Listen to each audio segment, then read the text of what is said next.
El tema de esta mañana es nada nos faltará. Diga conmigo, nada nos faltará. Salmo 34, 1 al 10 dice así: bendeciré a Jehová cuando en todo tiempo su alabanza estará de continuo en mi boca. En Jehová se gloriará mi alma, lo oirán los mansos y se alegrarán. Engrandeced a Jehová conmigo y exaltemos a una su nombre. Busqué a Jehová y él me oyó y me libró de todos mis temores. Los que miraron a él fueron alumbrados y sus rostros no fueron avergonzados.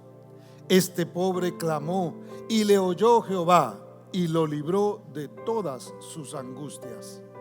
El ángel de Jehová acampa alrededor de los que le temen y los defiende. Gustad y ved que es bueno Jehová. Dichoso el hombre que confía en él. ¿Cuántos confían en él? Usted es dichoso entonces. Dice el verso 9: temed a Jehová, vosotros sus santos, pues nada falta a los que le temen. Los leoncillos necesitan y tienen hambre, pero los que buscan a Jehová no tendrán falta de ningún bien. ¿Cuántos lo creen? Verso 19: muchas son las aflicciones del justo, pero de todas ellas le librará Jehová. Incline su rostro, dele un aplauso fuerte al Señor y oramos. Padre, en el nombre maravilloso de Cristo Jesús, una vez más nos acercamos a ti, humillados, Señor. Nos acercamos, oh Dios de la gloria, para que tú nos hables, precioso Señor. Te hemos adorado, hemos exaltado tu nombre, te hemos aplaudido, Señor, pues todo lo que hacemos en este lugar es para la gloria y honra de tu nombre, precioso Dios. Ahora nos disponemos, oh Dios de la gloria, a recibir tu palabra en nuestros corazones. Señor, hoy entrarán esos principios de tu palabra en nuestros oídos, precioso Señor, y nosotros preparamos nuestro corazón, oh Dios de la gloria, para recibir, Señor, lo que tú quieres hablarnos en esta mañana, precioso Dios. Fortalece nuestra fe, oh Dios de la gloria, a través de tu palabra. Señor, que tu palabra cumpla el propósito por el cual tú la envías, precioso Señor. Oh Dios de la gloria, que podamos salir de este lugar ayudados, ministrados, Señor, en el área de nuestra alma que estamos necesitados, precioso Dios. Todos nosotros, los que estamos en este lugar, hemos venido aquí porque necesitamos de ti, precioso Señor.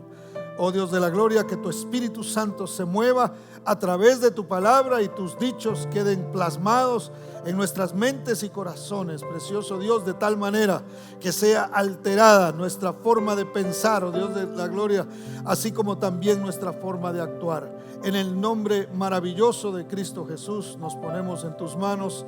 Amén y amén. Si me puedes dar un poquito de volumen acá, por favor, pero así no mucho, o si no un poco más afuera. No se ve muy fuerte, ¿verdad, hermanos? Solo si hablo yo más fuerte. Entonces sí le puedes subir un poco. Este salmo, mis hermanos, que nosotros acabamos de leer, fue escrito por David. Y cualquiera pudiera pensar que se escriben este tipo de canciones, porque realmente los salmos eran cánticos, eran canciones que los salmistas, entre ellos el rey David, escribían.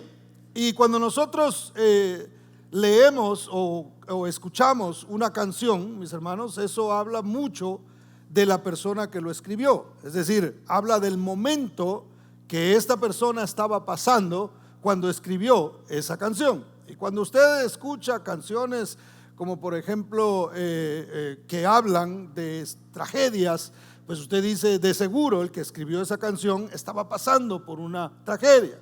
Cuando usted escucha o escuchaba canciones que tenían que ver con algún desamor, entonces se pensaba en que el escritor o el autor de esa canción estaba pasando por un momento de desamor, y eso fue lo que lo motivó o lo inspiró a escribir el poema o canción. Ahora, cuando nosotros leemos este pasaje y escuchamos que David, al escribirlo, decía: bendeciré a Jehová en todo tiempo, y su alabanza estará de continuo en mi boca. En Jehová se gloriará mi alma, lo oirán los mansos y se alegrarán. Si nosotros lo leemos de esa manera y vemos las palabras que David había escrito, rápido podemos pensar que era un momento muy especial por el que David estaba pasando, y podemos creer que él se encontraba quizá en una reunión donde estaban adorando a Dios, donde había mucho júbilo, donde la gente estaba contenta y estaban de fiesta, pues hablaba sobre los mansos que lo oirían y se alegrarían, y hablaba de cómo él iba a alabar al Señor en todo tiempo y en todo momento, y que la alabanza no se apartaría nunca de sus labios. Podemos pensar que él estaba pasando por un momento muy lindo, ¿no? Sin embargo, no era así. En el momento en el que él escribe este salmo, era porque Saúl lo había estado persiguiendo. El rey Saúl, como la mayoría de nosotros conocemos la historia, el rey Saúl perseguía a David porque David era el próximo rey. Es decir, Dios había escogido a David para reinar sobre Israel. No solamente eso, sino que había un sinfín de promesas sobre la descendencia de este hombre que Dios había escogido según su corazón. Entonces Saúl, celoso, comenzó a perseguirlo y lo quería matar, y David tenía que huir, porque David, aunque tenía el poder para acabar con Saúl, aunque tuvo oportunidades, y eso lo hemos hablado acá, realmente nunca quiso hacerle nada, porque él reconocía que también Dios había depositado unción sobre Saúl, y él respetaba los tiempos de Dios. Él esperaba el momento en el que Dios lo coronara como rey finalmente. No estaba él dudando de si eso llegaría a suceder, sino que él estaba seguro, era cuestión de tiempo. Mientras eso llegaba, entonces había un proceso por el que David tendría que pasar, y entre el proceso que él iba a pasar había precisamente la persecución de parte de este rey. Ahora, por una razón muy curiosa, David decide refugiarse, por decirlo así, en el campo enemigo. Él llega y se mete a Gat, y Gat era una ciudad que pertenecía a Filistia, es decir, el lugar de los filisteos. Y recordemos que él, al primer gigante que mató, precisamente era un filisteo. Entonces él decide ir a refugiarse ahí me imagino que la razón era: Saúl me va a buscar en todas partes menos en Gat. Él no se va a venir a meter aquí, porque él era de los que le tenía cierto respeto o temor a los filisteos. Entonces él va y se mete ahí. Cuando está ahí en tierra del enemigo, ya era un poquito difícil la salida. Recordemos que las ciudades en aquel tiempo eran amuralladas, eran cerradas, entonces no entraba cualquier persona y tampoco salía cualquier persona. Entonces él tenía que escapar de ese lugar, y lo que hace es que finge estar loco. Fíjese, ahí sí que ese fue el primero que se hizo el loco, hermano. Él finge estar loco, y dice la Biblia que dejaba caer su baba sobre la barba. Algo muy impresionante, ¿no? Cuando la gente lo veía, algunos de pronto que habían oído de él decían: pobre David, miren cómo terminó loco. Pero en realidad lo que él estaba buscando era escapar. Y una vez que él escapa de Gat, él se mete en una cueva, famosa cueva de Adulam. Cuando él se mete ahí, hermano, él está absolutamente solo, hasta que se junta ahí con unas personas, llegan familiares a visitarlo también, y él se encuentra ahí sin provisión. Y fíjese, los compañeros de él realmente se junta con gente que estaban endeudados, amargados, estaban pasando por una situación aún más difícil que la que él estaba pasando. Entonces, como que refugiarse con personas que están en esa condición no era muy apropiado. Lo más apropiado, si no tenía provisión, si estaba afligido, si no tenía para comer siquiera, era que buscara quien tenía la provisión para poderle dar a él. Sin embargo, David confiaba en la provisión de Dios. Los que esperan a Dios, decía él, es ahí en esa cueva donde él escribe este salmo y empieza, hermano, mire cómo esto es muy importante, porque él como humano se sentía afligido. Como humano él estaba pasando por ahí sí que, como se dice aquí de manera coloquial, el Niágara en bicicleta, hermano. Estaba pasando por un momento muy difícil de su vida, pero algo que hacía David constantemente era que él le hablaba a su alma. A través de la adoración a Dios, él le hablaba a su alma. ¿Para qué? Para cobrar ánimo. David no necesitaba de un motivador de afuera, hermano. David no necesitaba que alguien viniera con él y le diera ánimo en lo que estaba pasando, aunque quizá sucedió durante su vida. Pero él tenía algo que él hacía y que nos deja a nosotros como enseñanza. Cuando tú estás en necesidad, Dios usará gente para bendecirte, pero la provisión vendrá directamente del Señor. Y la fe debe estar puesta no en la gente, sino en aquel que tiene el poder para usar gente para bendecirte a ti. Entonces no importa por dónde tú estás pasando, quizás estás como David, en una especie de cueva donde dices: lo único que tengo alrededor es gente que le está yendo mal igual que a mí. Lo único que tengo a mi alrededor es gente endeudada. ¿Se ha fijado usted que a veces cuando nosotros contamos nuestras penas, rápido salta el que está al lado y empieza a contar sus penas también? ¿Se ha fijado? Uy, hermano, ando mal ahorita de dinero. Y rápido dice el otro: antes que me pida, le voy a contar yo lo mío. Uy, no, eso no es nada, le dicen a uno, ¿eh? Vieras cómo estoy yo. No, lo que a ti te está pasando no es nada, deja que te cuente yo. Y yo creo que David estaba así, ¿verdad? Uy, vengo con un hambre. Aquí todos estamos iguales, le dijeron los endeudados que estaban ahí. Aquí todos estamos pasando por la misma. Pero mire, él confiaba. Él decía: los que esperan a Jehová no tendrán falta de ningún bien. No los que esperan que alguien venga y les cambie la vida. No los que esperan que un millonario se acerque y se quiera casar con ellos, ¿verdad? O con ellas. Una millonaria con un varón, y por supuesto, ustedes ya saben, digo, para evitar confusiones.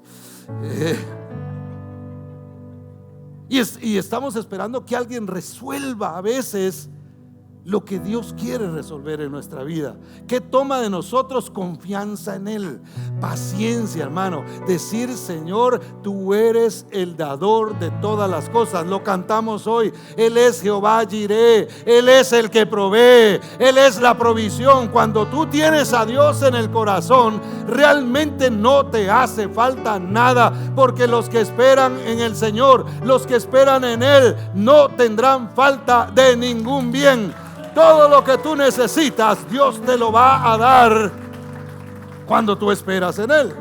Entonces, en esa circunstancia es donde David escribe este salmo y empieza a hablarle una vez más a su alma. Cuando tú vienes aquí, hermano, y adoras al Señor, eso es una ofrenda que tú estás levantando para adorarle a Él. Pero dentro de lo que tú estás cantando, tú le estás hablando a tu alma.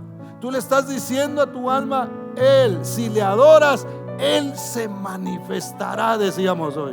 Y mira que no nos pusimos de acuerdo con los de la alabanza, porque aquí dirige el Espíritu Santo. Y si tú le adoras, y si tú le crees, hermano, Dios se manifestará. Quizá no en el momento, porque eso es lo que vamos a ver a través de los pasos que vamos a llevar en la enseñanza. Quizá no en el momento que yo trueno los dedos Dios aparece, pero el Señor aparecerá en el momento preciso para darte a ti lo que tú necesitas y lo que tú le estás pidiendo. ¿Cuántos dicen amén? ¿Cuántos pueden darle un fuerte aplauso al Señor? En ese escenario, David mira, de repente observa en esa cueva y empieza a ver que los leoncillos andan buscando qué comer.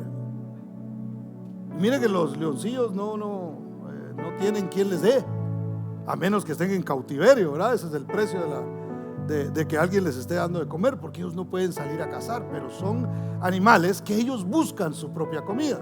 Entonces cuando David observa, dice, estos leoncillos realmente andan con hambre, tienen necesidad, están esperando el momento a ver si algo aparece por ahí para poderlo cazar y poder comer. Y entonces escribe esto: los leoncillos tienen hambre, pero los que esperan a Jehová no tendrán falta de ningún bien. Los leoncillos tienen que preocuparse por ver cómo consiguen, pero el que espera en Jehová, hermano, el que espera en el Señor, no le hará falta nada. Ahora, los que buscamos no tendremos falta de ningún bien. Alguno pudiera decir, pero yo sigo esperando respuesta de Dios y hay muchas cosas que me faltan todavía. Alguien puede decir aquí, mire, a mí hay cosas que me hacen falta. ¿Quiénes pudiéramos levantar la mano y decir, a mí sí no me falta nada? ¿Ah? Digo, para que nos espere a todos afuera y platicamos un poquito. La verdad es que, humanamente hablando, hay cosas que nosotros anhelamos y que no tenemos. Hay cosas que quisiéramos tener y no tenemos, aún como iglesia, hermano. Quisiéramos tener un edificio propio, pero no lo tenemos todavía. Pero como los que esperan en el Señor no tendrán falta de ningún bien, sabemos que en su momento Dios nos bendecirá con eso que nosotros estamos esperando. ¿Cuántos dicen amén? Ahora, vea lo que dice Mateo capítulo 6 y verso 8. Y ahí dice, no se hagan, dice, mire, va a ver. Nada más que lo dice así en español antiguo. No os hagáis, dice, ¿verdad? Más bien, no os hagáis pues semejantes a ellos, porque vuestro Padre sabe de qué cosas que tenéis necesidad antes que vosotros le pidáis. Es decir, Dios sabe cuál es tu necesidad. Dios conoce qué es lo que a ti te hace falta, no lo que deseas, porque eso es muy importante saberlo. El salmista no dice que tendremos todo lo que deseamos, sino que no tendremos falta de ningún bien. Los deseos, hermano, y eso, bueno, eso hay que luchar de otra manera, y si se quiere y con la bendición de Dios podemos obtenerlo. Lo que Dios ofrece a nosotros es que lo necesario siempre lo vamos a poder tener cuando nosotros esperamos en Él, cuando nosotros aprendemos a confiar en Él, a pesar de que aún no tengamos aquellas cosas que nosotros deseamos. Si son cosas que van conforme a la voluntad de Dios, al propósito de Dios, hermano, podemos estar completamente seguros de que Dios proveerá para todo lo que nosotros necesitemos conforme a sus riquezas en gloria, como dice la palabra del Señor. Ahora, nosotros tenemos que aprender a pedirle al Señor, hermano, porque a veces nosotros ponemos una petición delante de Dios, pero no sabemos las formas o no entendemos las formas en que Dios responde. Y es importante que nosotros sepamos cómo Dios responde. No siempre va a responder de la misma manera. A Dios nosotros no le podemos meter en una caja, hermano, y decirle, Señor, yo quiero que aquí en medio de esto, por favor no te me salgas, aquí es donde yo quiero la respuesta de esta persona, es que yo estoy esperando la bendición o la respuesta. Señor, usa exclusivamente a esta persona para bendecirme a mí o para ayudarme en esto que yo voy a necesitar. Nosotros no podemos decirle a Dios cómo Él debe hacer las cosas. Es Él el que sabe lo mejor, es Él el que tiene toda la sabiduría, es Él el que tiene toda la inteligencia, y es Él el que sabe qué es lo que nosotros necesitamos y cuándo esas cosas es importante que vengan a nosotros. ¿Cuántos dicen amén? ¿Cuántos lo creen así? Entonces veamos formas en que Dios responde, hermano. Dios a veces responde de manera inmediata, cuando así lo requiere la petición. Vaya conmigo al segundo libro de Crónicas, capítulo 6, versos 41 al 42. Y luego los siguientes dos versos ya son del capítulo 7. ¿Qué había sucedido aquí? Salomón había terminado el templo, hermano.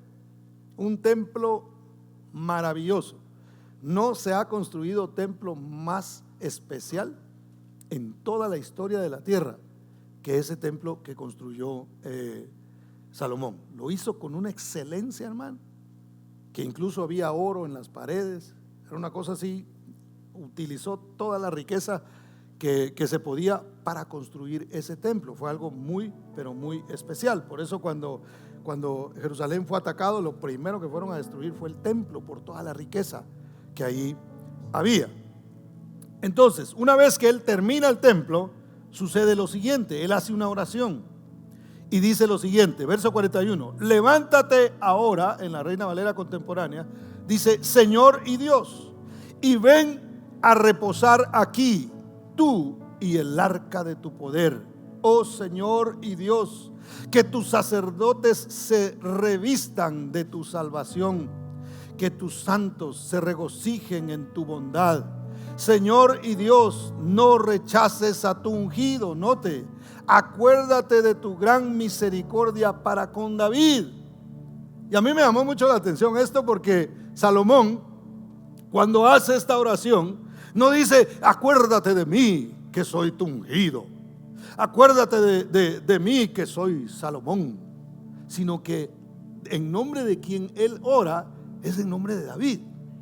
David es tu ungido, David es tu escogido, a él lo escogiste para que de ahí viniera una descendencia como lo somos nosotros. En ese caso Salomón, que era hijo de David.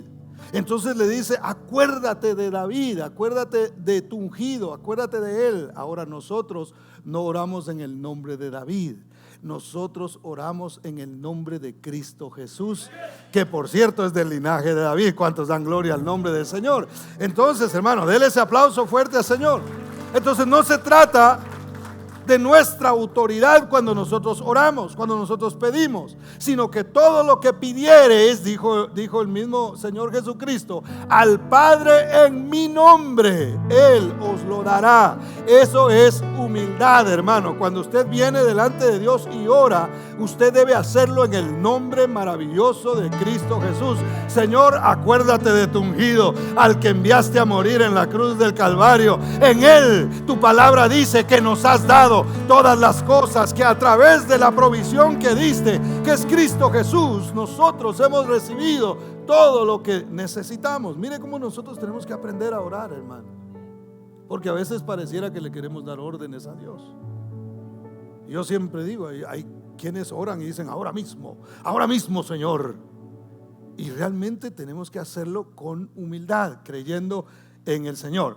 Y luego sigue diciendo en el verso 1 del capítulo 7, dice: cuando Salomón terminó de orar, de los cielos descendió fuego y consumió el holocausto y las víctimas, y la gloria del Señor llenó el templo. Los sacerdotes no podían entrar en el templo del Señor porque su gloria había llenado el templo. Note, eso fue no se pusieron a orar por mucho tiempo y: Señor, respóndenos y que tu gloria llene, y Señor, cuando tú quieras, cuando se pueda, entonces manifiéstate. Era algo que se necesitaba hacer en ese momento, porque la gloria de ese edificio no era el oro, no era la riqueza que ellos habían utilizado para construirlo. Si la gloria de Dios no venía a ese templo, hermano, de nada servía todo ese material que habían puesto allí, porque finalmente iba a ser destruido e iba a ser saqueado. Entonces la riqueza que Salomón estaba pidiendo para ese lugar era la gloria de Dios. Y cuando tú pides de la gloria de Dios, hermano, Dios no se espera, Dios responde inmediatamente. Lo que tú necesitas hoy, si tú dices: yo necesito salvación, yo necesito que mi vida sea transformada, yo necesito necesito libertad, yo necesito que Dios haga un milagro en mi vida, Él está dispuesto a hacerlo inmediatamente. Si tú entregas tu vida a Jesucristo el día de hoy y le dices: Señor, lo que yo estoy necesitando es salvación, créeme que esa petición es contestada inmediatamente y va a comenzar a suceder algo en tu vida que antes no habías podido experimentar. Lo que buscabas en otras partes dejarás de buscarlo, porque la gloria de Dios llenará el templo que eres tú, y lo que te hacía falta a ti lo completará el Señor. ¿Cuántos dicen amén? Dale ese fuerte aplauso al Señor, porque Él es bueno. Hay peticiones que Dios responde inmediatamente, hermano. Hay peticiones que Dios va a traer la respuesta de manera inmediata. Pero a veces hay peticiones que Dios dirá. Número 2, a veces Dios puede responder a una petición que no. Y yo siempre lo he dicho acá, y esto lo hemos enseñado en varias oportunidades. Nosotros tenemos que aprender a recibir los no de Dios, porque a veces un no de Dios nos conviene a nosotros. Mire, a veces nosotros pataleamos porque queremos cosas, hermano, y a veces parecemos niños porque no nos dan lo que nosotros queremos. Y cuando no recibimos lo que nosotros queremos, nos molestamos. ¿Se ha enojado usted porque no recibió lo que usted quería o lo que usted esperaba? ¿Se ha molestado? Mire, yo he visto mucha gente molesta porque no recibe lo que esperaba. Y me llamó la atención ahora que, no sé si vieron la noticia de un avión que se cayó en Brasil. Horrible eso, un horrible accidente. 62 personas murieron en ese accidente, menos uno. Andaba uno por ahí que se quedó medio dormido en el aeropuerto, y estaba él sentado por ahí, perdió la noción del tiempo según estaba escuchando, y de repente cuando se dio cuenta ya habían cerrado la puerta del avión. Usted sabe que cuando cierran la puerta del avión, hermano, esa puerta es casi que como si Dios la hubiera cerrado, porque no la vuelven a abrir nunca, no le abren, se quedó, busque otro vuelo, mire lo que hace, váyase a pie como usted quiera, pero usted no puede entrar en el avión, no dejan entrar a nadie. Entonces este hombre corrió y empezó a decirle a los de la puerta: déjenme entrar. Y le dijeron: no, ya está todo listo, ya no puedes entrar en el avión. Y él se puso a discutir con una persona que no sé qué, que ya se imagina usted lo que dice alguien cuando está enojado, y alegaba y discutía, y bueno, no lo dejaron subir. A las pocas horas, cerca de Sao Paulo, que es donde cayó este avión, él recibe la noticia de que ese avión se había caído. Y se da cuenta y dice: si no hubiera sido por ese trabajador que hizo su trabajo de manera correcta, valga la redundancia, entonces yo hubiera abordado ese avión y encima de enojado me hubiera ido a estrellar. Entonces, hermano, a veces nosotros podemos estar luchando, enojados. Señor, ¿y por qué no? ¿Y por qué no? ¿Y por qué? Mira, y peor si vemos que a otro le estaba pidiendo lo mismo y a él sí le dieron, ¿verdad? Y empezamos a discutir con Dios. Nosotros tenemos que aprender a recibir los no de Dios. Y así: Señor, tú sabes lo mejor, y si en esta ocasión es no importa, yo sigo esperando en ti, porque los que esperan a Jehová no tendrán falta de ningún bien, aunque ese bien venga disfrazado de un no, o ese bien venga representado en un no de parte de Dios. A veces Dios dirá que no, hermano, y a veces no entenderemos por qué. David no entendía, bueno, aunque Dios le dio la razón del por qué él no podía construir el templo. David anhelaba, si algo anhelaba David era hacerle una casa al Señor, hacerle un templo a él. Y el Señor le dijo: tú no vas a poder hacerlo, tu hijo lo va a hacer. Moisés quería entrar en la tierra prometida, pero el Señor le dijo: no, tú no vas a entrar, Josué lo va a hacer por ti. Hay que aprender a decir: Señor, es tu voluntad. Si no era yo, no hay problema. Con que me metas en el cielo, no importa que aquí no logre éxito, no haga libros, no haga casas, no haga edificios, no importa eso. Lo que importa es, quizá lo hará el Señor a través de lo que hemos establecido y el legado que dejemos. Gloria al Señor por ello. Pero vamos a esperar en el Señor, porque Dios sabe lo mejor, hermano. ¿Cuántos dicen amén? Denle ese aplauso fuerte a Cristo, porque Él es bueno. Número 3. A veces el Señor nos va a decir: espera. Hay que esperar. ¿Qué desarrolla Dios en nosotros, hermano, a través de la espera? La paciencia. A mí me da risa porque yo soy de mi temperamento, de manera natural, somos de la gente que llegamos tarde a todo. Por ahí procura uno no, ¿verdad? Pero regularmente, hermano, mire, cuando usted me invite a comer, lléguese unos 10 minutos tarde. Porque es posible que yo llegue 10 minutos tarde. Tenemos a veces y yo siempre le digo a la gente cuando le tocó esperarme un poquito más, le digo, aunque de veras, honestamente, procuro no hacerlo, pero de manera natural soy así. Así que perdóneme ese pecado de antemano. Pero a veces cuando yo, de manera de broma, cuando ¿qué pasó? Mire la hora. Me acuerdo que un hermano una vez llegué tarde, me dice: lo peor que ya lo conozco, me dice, y de todas maneras vine temprano. Pero yo le digo: mire, lo que Dios está haciendo a través de mí, me está usando como instrumento para ministrarle a usted la paciencia.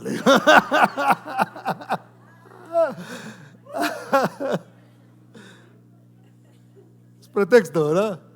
No, pero sí, aprovéchelo. Voy a procurar llegar temprano. Pero entonces, a veces Dios quiere desarrollar en nosotros esa paciencia. Mire lo que dice Lamentaciones, capítulo 3, versos 25 y 26. Dice: bueno es Jehová, ¿a quiénes? A los que en Él esperan. A veces Dios le va a decir: mira, como que a la cita esa que tú esperas que ya suceda, como que voy a llegar un poquito retrasado, según tu pensamiento, aunque en la mente de Dios es el tiempo correcto y exacto. Así que nosotros tenemos que aprender eso. Lo que Dios quiere ayudarnos a nosotros es a desarrollar esa paciencia. ¿Por qué? Porque es importante desarrollar la paciencia, hermano. Porque si nosotros tenemos paciencia, nos va a ayudar en nuestra vida diaria. El que no tiene paciencia, ¿cómo va a andar? Desesperado. Y la desesperación le va a causar a usted estrés. Y el estrés le causa a usted enfermedades. Después anda padeciendo del colon y no sabe por qué. Pero es porque usted ha estado desesperado, porque usted ha estado estresado y usted se enferma de muchas cosas. Para los que no sabían, el estrés lo que hace es que baja las defensas de las personas. El sistema inmune se cae, hermano, y ahí cualquiera que estornude y le caiga a usted cerca de las orejas, le va a caer ese virus y usted se va a enfermar porque usted anda estresado. Entonces Dios lo que está protegiendo es nuestra vida a veces de ciertas cosas sin que nosotros nos demos cuenta que eso es lo que el Señor está haciendo. Entonces dice: bueno es Jehová a los que en Él esperan, el alma que le busca. Bueno es esperar, ¿cómo? En silencio, la salvación de Jehová. Por eso el Señor le decía allá en el segundo libro de Crónicas a los de Judá, hermanos, les decía: ustedes solamente esténse quietos, esperen ahí tranquilos, porque la salvación es del Señor. No habrá para qué peleéis vosotros en este caso, porque no es vuestra la guerra, sino de Dios. Entonces, cuando tú le entregas tu vida a Dios, hermano, ¿qué hiciste? Le estás diciendo: bueno, usted la maneja. ¿Cuántos trabajan aquí, hermano? En una compañía, empresa, casino, lo que sea, taller, lo que a usted le toque. ¿Tiene jefes usted? No. Cuando usted entra a trabajar, su tiempo le pertenece a esa compañía, a ese jefe. Ese jefe le dice a usted cuándo come y cuándo no come. Si usted se va al baño más de 10 minutos, le va a ir a tocar la puerta, le va a decir: hey. No, créame que hay gente que se va al baño más de 10 minutos porque no quiere trabajar. Usted le está entregando su vida a esa persona, por lo menos hablando del trabajo, para que le dirija y le diga qué es lo que usted tiene que hacer, y usted se tiene que someter a lo que le digan, porque ese jefe es quien lo va a manejar a usted. Entonces, ya me entendió la ilustración, ¿verdad? Cuando usted le entrega su vida al Señor, le está diciendo: Señor, yo ya intenté, no pude con mi vida, me metí en muchos problemas, he cometido muchos errores, ahora te la entrego a ti para que tú la dirijas, para que tú me digas qué es lo que tengo que hacer, para que tú me enseñes, para que tú me hables, para que tú me digas cuándo debo entrar y cuándo debo salir, qué puerta debo tocar, qué puerta realmente yo no debo tocar. ¿Cuántos dicen amén? Entonces, hermano, hay que esperar en silencio. En silencio no quiere decir que usted se quede quieto, ¿verdad? Porque hay cosas que hay que hacerlas uno. Lo que quiere decir es: yo voy a esperar en el Señor, porque yo sé que Él va a traer la respuesta a mi vida. Zacarías y su esposa Elizabeth, la Biblia nos enseña acerca de ellos que oraron por mucho tiempo, hermano. Y miren, mientras Dios más se tarda, mayor es la gloria que Él quiere traer. ¿Usted sabía eso? Porque Dios a veces se espera hasta llevarnos a nosotros al extremo, para entonces actuar y hacer lo que nosotros esperamos.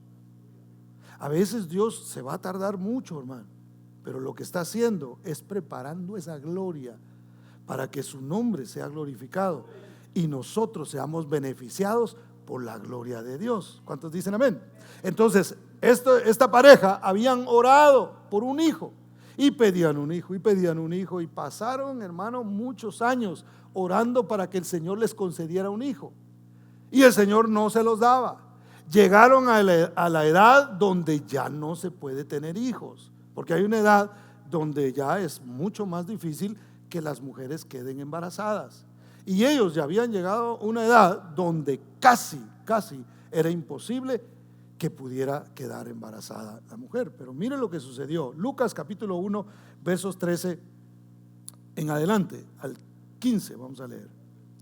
Dice: pero el ángel le dijo: Zacarías, no temas, porque tu oración ha sido oída, y tu mujer Elizabeth te dará a luz un hijo, y llamarás su nombre Juan. Se refiere a Juan el Bautista. Y tendrás gozo y alegría, y muchos se regocijarán de su nacimiento, porque será grande delante de Dios. No beberá vino ni sidra, y será lleno del Espíritu Santo, aún desde el vientre de su madre. Ahora, cuando ellos esperaban un hijo, hermano, de repente se aparece un ángel y le dice: mira, vas a tener un hijo, y no va a ser cualquier hijo, Este va a ser grande delante del Señor. Este va a ser alguien que va a preparar el camino para el que viene detrás, que era el Mesías. De hecho, Jesús mismo habló de Juan el Bautista y dijo: de los nacidos de mujer no hay nadie más grande que Juan. Cristo mismo reconoció la grandeza que Dios había puesto sobre Juan, de gente que no dejó de orar, que aunque las circunstancias le decían: ya se acabó, ya no tienes esperanza, ya humanamente no hay nada que se pueda hacer, aunque había ese obstáculo en la mente quizá de ellos, hermano, se pararon por encima del obstáculo, dijeron: vamos a seguir orando, porque el Señor nos está diciendo que esperemos, porque la gloria será aún mayor de lo que Dios va a traer en nuestras vidas. Dios quiere sorprendernos. Dios quiere ir más allá de lo que nosotros pensamos o imaginamos, cosa que ojo no vio ni oído oyó. Es lo que Dios ha preparado para aquellos que aprendemos a esperar en Él. ¿Cuántos dicen amén? Dale ese fuerte aplauso a Cristo. Vamos a ver lo que estamos esperando. Si está en la voluntad de Dios, hermano, no dejes de orar. Si no hay nada que te indique que eso está en contra de la voluntad de Dios, dice: Señor, yo sigo creyendo que tú puedes hacer un milagro, y por muy difícil que parezca, tú puedes hacer la diferencia. Número 4, Dios puede responder también. Sigue tocando la puerta. Una cosa es esperar en silencio y otra cosa es seguir tocando la puerta, hermano. Una cosa es decir, bueno, Señor, tú sabes, tú conoces esta petición de mi corazón, voy a esperar, yo sé que va a venir y voy a esperar en silencio acá. Y la otra es insistir en algo que nosotros realmente esperamos recibir de parte de Dios. Y aquí es donde va más allá, hermano, de lo que alguien nos pudiera decir. Aquí es donde más allá de una, qué sé yo, aún de una prédica que pudiste haber recibido o de algo que un ministro te dijo. Esto puede ir más allá de lo que has analizado con tu mente en cuanto a la palabra de Dios.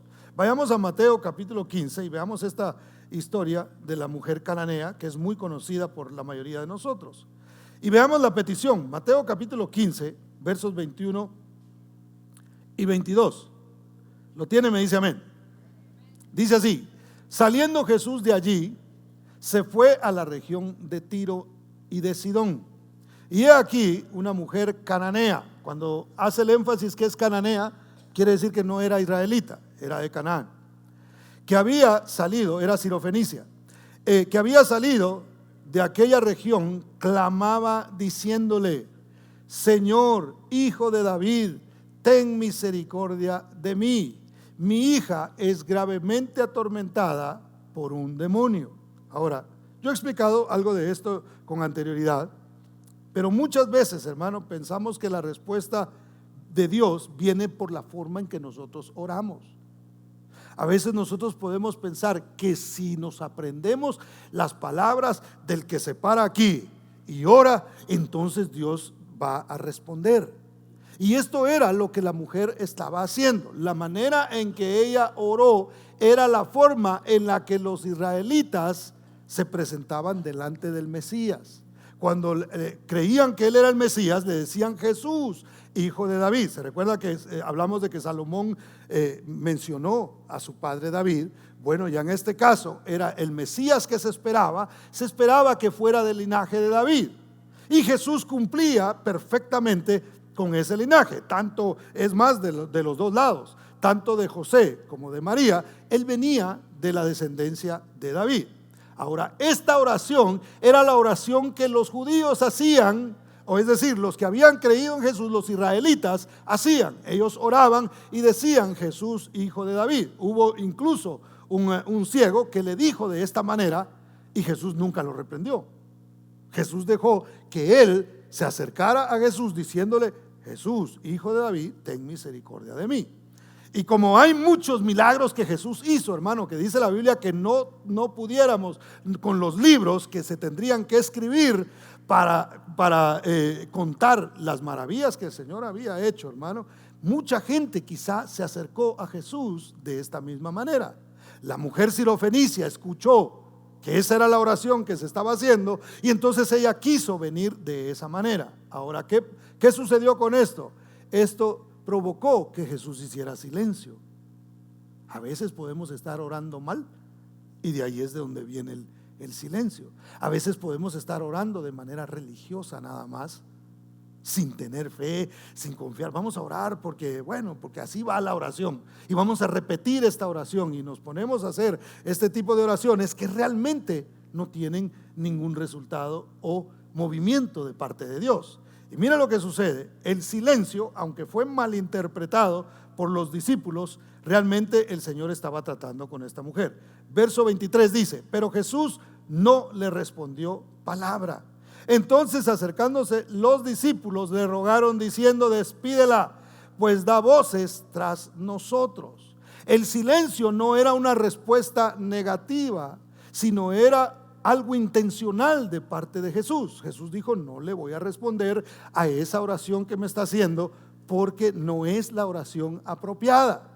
Obviamente Jesús no lo pronunciaba, no lo decía. Entonces los discípulos comenzaron a decir: Jesús no le va a responder porque esta mujer es cananea. ¿Sabe cómo consideraban a los gentiles, los israelitas en aquel tiempo? Como perros. Es una perra, ¿verdad? Y no le va a contestar porque ella no merece que Jesús le conteste. Esa era la mentalidad que ellos tenían. Entonces Jesús hace silencio y ellos le dicen: una cananea, Señor, despídela. Esta no va a recibir nada de ti, así que hay que sacarla. Ahora Jesús le deja saber el obstáculo que había en su petición y la respuesta. Verso 24, mire lo que dice.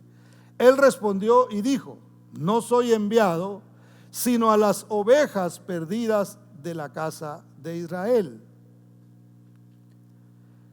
¿Qué era lo que los judíos pensaban? Que Jesús, el Mesías, era exclusivo para ellos. De hecho, los que no creen en Jesús siguen esperando a un Mesías, cuyo Mesías ellos piensan va a ser exclusivamente para los judíos. Entonces, cuando Jesús viene, los que se convirtieron a Jesús, los que creyeron que Él es el Mesías, entonces dijeron: Él viene a la casa de Israel. Entonces Jesús le habla a esta mujer y no le estaba dando una afirmación, no le estaba diciendo: yo he venido exclusivamente a la casa de los hijos de Israel, porque si Él le hubiera dicho eso, entonces el milagro no hubiera sucedido. Pero lo que Él le estaba diciendo es: eso es lo que has escuchado, eso es lo que se te ha enseñado, eso es lo que has oído. Puedes ir por encima de lo que te han dicho. Puedes ir por encima y creer que yo puedo hacer un milagro aun cuando no eres una israelita. Porque a veces, hermano, podemos pensar: es que Dios solo escucha al pastor, es que Dios solo escucha a los hermanos de intercesión, es que Dios solo escucha al líder de la iglesia o al que ora de cierta manera. A ese nada más es exclusivo. Las peticiones que ponen realmente, hasta por eso a veces quieren usarlo de intermediario, ¿no? A uno, porque y vamos a hablar de la importancia de la unidad en la oración. Eso no tiene nada que ver, y de pedirle a alguien que nos ayude a orar. Pero confiar que porque la persona está orando las cosas van a suceder, eso es un error. Entonces nosotros tenemos que aprender a creer y a decir, por encima de lo que alguien sea: Señor, yo confío en ti. Los judíos dicen que yo no califico, los demás dicen que yo no puedo, pero yo creo que tú puedes hacer la diferencia. Y eso es lo que hace la diferencia cuando tú te acercas al Señor con fe. Entonces Jesús le estaba diciendo: esto es lo que dicen. Puedes creer más allá de lo que la gente piensa o de lo que la gente dice. Puedes acercarte aunque tú creas que no tienes la capacidad, aunque tú te sientas como un inmundo o aunque te sientas sucio. Puedes acercarte. ¿Qué se necesita para acercarse al Señor, hermano? ¿Estar bien bañadito y bien peinado? No, lo que se necesita es un corazón que le cree a Él.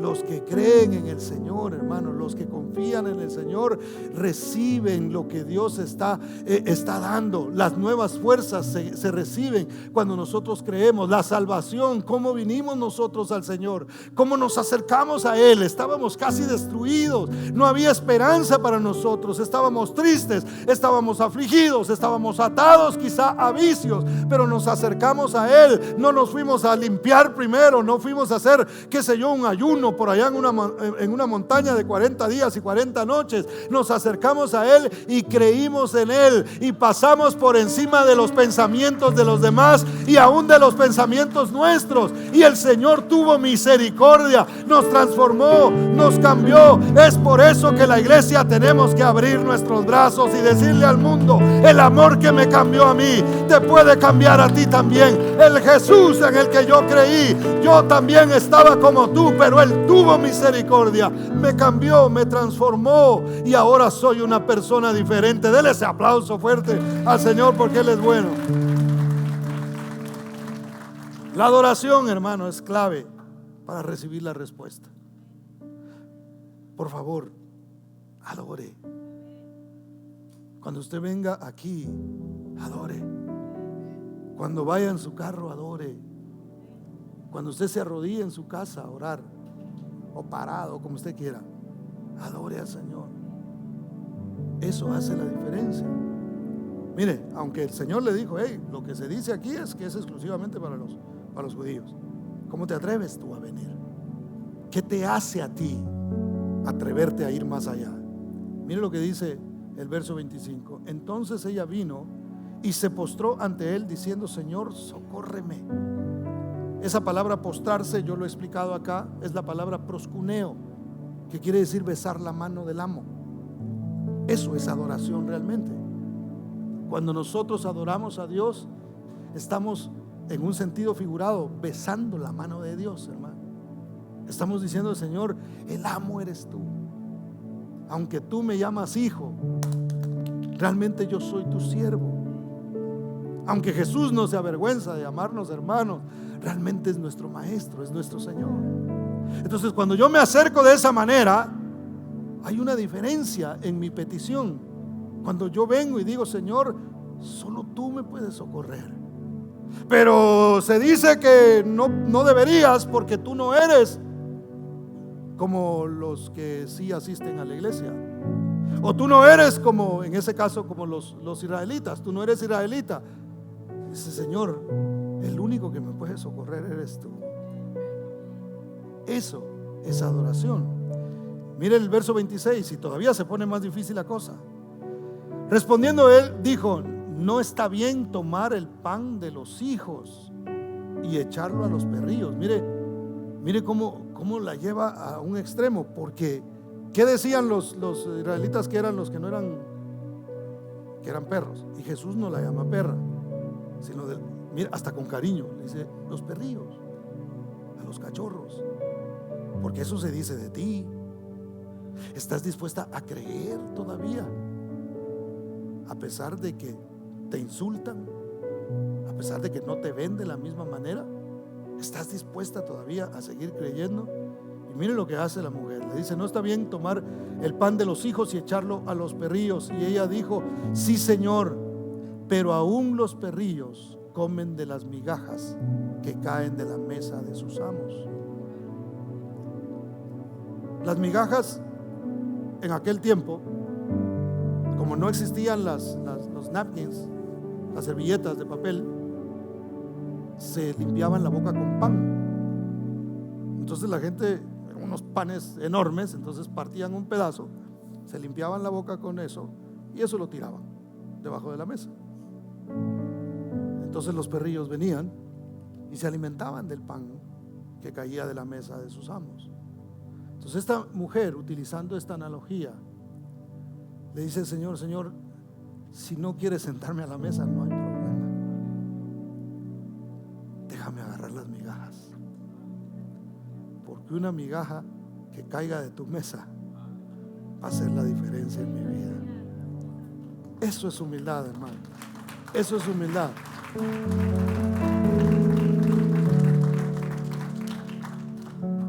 Y sabe que nosotros podemos de alguna manera hacer que Dios se admire, por decirlo así, de la fe de una persona, se agrade. Es más, la Biblia dice que sin fe es imposible agradar a Dios. La única manera en que nosotros agradamos a Dios es por medio de la fe. Por eso todo hay que hacerlo a partir de la fe. Entonces mire lo que hace Jesús. Dice: entonces respondiendo Jesús dijo: oh mujer, grande es tu fe, porque pasaste todos los obstáculos. Hágase contigo como quieres. Y su hija fue sanada desde aquella hora.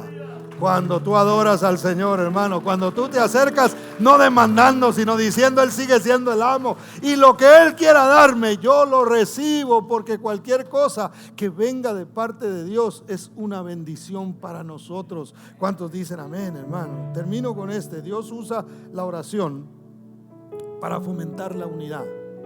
Mateo 18, 19 y 20 dice: otra vez os digo, que si dos de vosotros se pusieren de acuerdo en la tierra acerca de cualquier cosa que pidieren, les será hecho por mi Padre que está en los cielos. Porque donde están 2 o 3 congregados en mi nombre, allí estoy yo en medio de ellos. Dios no me necesita a mí para hacer un milagro en tu vida. Pero si nos unimos en una petición, eso hace una diferencia. Si unimos fuerzas, si somos varios, no es en una persona, sino es en la unidad de la oración, cuando nosotros vemos que la mano de Dios se manifiesta en nuestras vidas. Entonces, una vez más, no dependas de una persona, pero únete en la petición que tú tengas para orar, y Dios hará la diferencia. Este ejemplo lo puse en una oportunidad y lo voy a volver a poner. ¿Sabe cómo sucede esto? Es como cuando viene un hijo suyo a pedirle algo. Yo no sé si a usted le pasó, yo sí lo vi en mi casa con mis hijos. Cuando viene uno solo a pedir algo, es mucho más difícil que uno lo haga. Pero si usted tiene por ahí unos 2, 3, 4, 5, 7, 8 y vienen todos juntos, hermano, papá, ayúdale, mira, perdónalo por lo que hizo. Ahí le empiezan a mover a usted los sentimientos y es mucho más fácil que usted diga que sí cuando se une una persona más a la petición. Yo les he contado a ustedes que yo en una ocasión le pedí a mi papá algo y se lo pedía y le lloraba, hermano, y mi papá hasta allá iba para el trabajo y yo detrás de él todavía lo perseguí como por 2 cuadras llorando para que me diera algo cuando era niño. Y le conté a un señor lo que a mí me estaba pasando, y este señor me dijo: yo voy a hablar con él. Y cuando él habló, lo convenció, hermano. Ya no era solo uno pidiendo, sino ya eran 2. Y yo logré lo que yo quería a través de alguien que también intercedió juntamente conmigo. Entonces, ve la importancia de no ser un llanero solitario o llanero con solitaria, dijo alguien por ahí, en la congregación, hermano. La importancia de la unidad, la importancia de venir aquí, la importancia de que nos unamos en adoración, la importancia de que le digamos a alguien: ayúdame a orar, pidámosle a papito que nos dé lo que yo estoy necesitando. Únete conmigo, siente lo que yo estoy sintiendo y vamos a orar y vamos a pedirle al Señor que Él haga la diferencia. Y entonces vamos a ver la mano de Dios moverse en nosotros. Donde están 2 o 3 congregados en mi nombre, ahí estaré yo, dijo el Señor. Ahora, imagínate esto, hermano. Imagínate que tú jalas al hermano que le gusta orar o uno de los de intercesión y le dices: ayúdame a orar en esto. Lo interesante no es que se trate de alguien de la intercesión, porque el Señor dijo: donde 2 o 3 se reúnen en mi nombre, ahí estoy yo. Es decir, el eterno intercesor va a estar pidiendo también y diciendo: Padre, dale lo que está pidiendo. Yo morí en la cruz del Calvario por él. Está pidiendo libertad, está pidiendo salvación. Yo hice el trabajo, dale lo que él está necesitando. Entonces, lo interesante no es con quién oras, sino quién se manifiesta cuando tú y yo nos unimos para clamar al Señor. Póngase de pie, por favor.